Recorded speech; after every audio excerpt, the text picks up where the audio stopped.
Hello, I'm Christina. This video is my final project for EDRD 3309-180.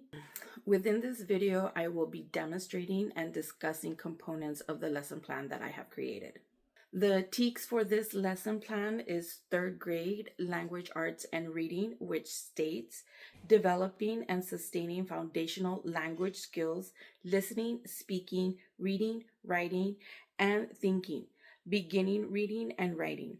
The student develop word structure knowledge through phonological awareness, print concept, phonics, and morphology to communicate, decode, and spell.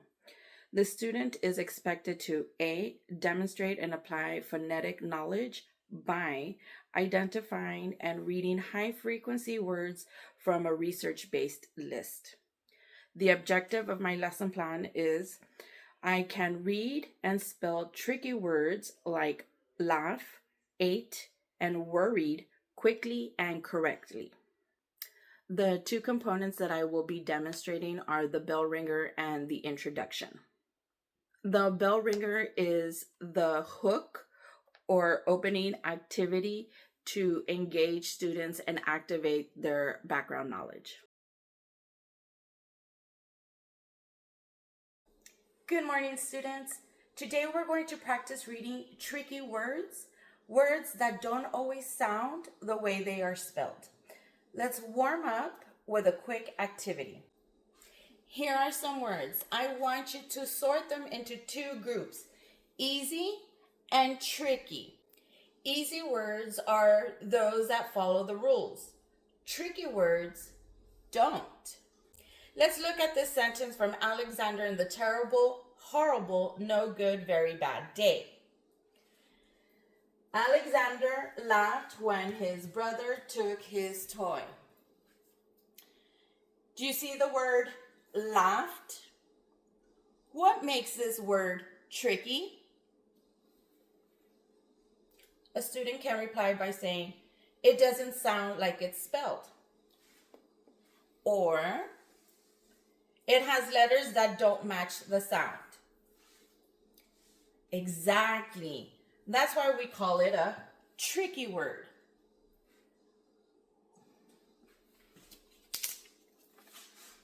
Laugh, the letters A, U, G, H don't make the sound we expect.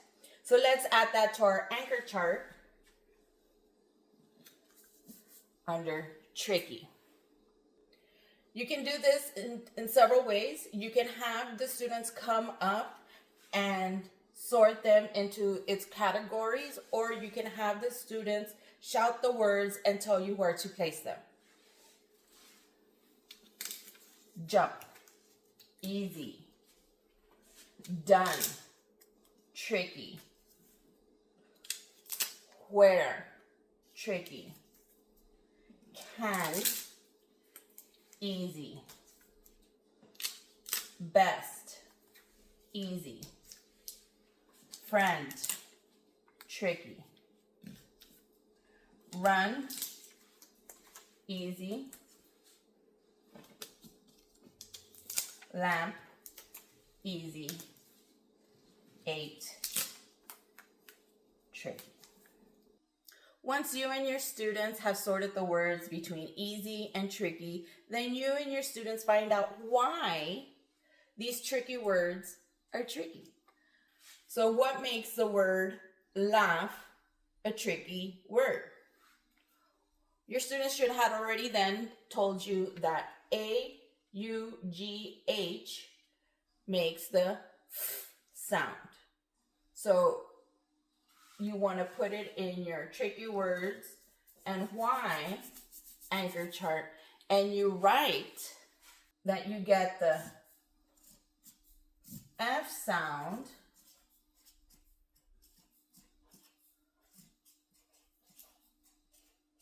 from the letters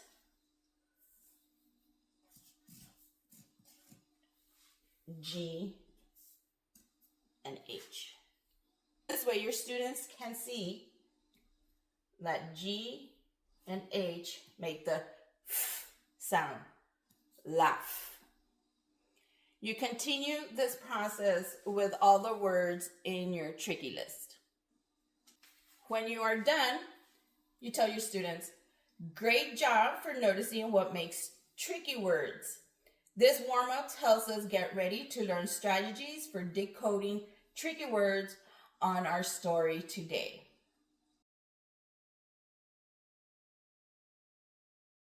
Now that we've warmed up, let's look closely at our objective.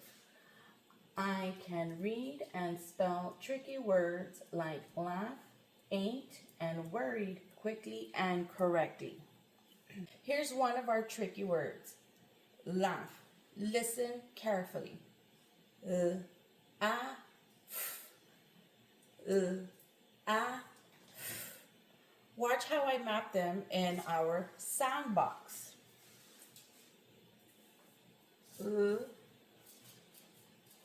Ah, laugh. So even though the spelling looks confusing, the boxes help us match the sounds and to the letters. That's how we can figure out tricky words.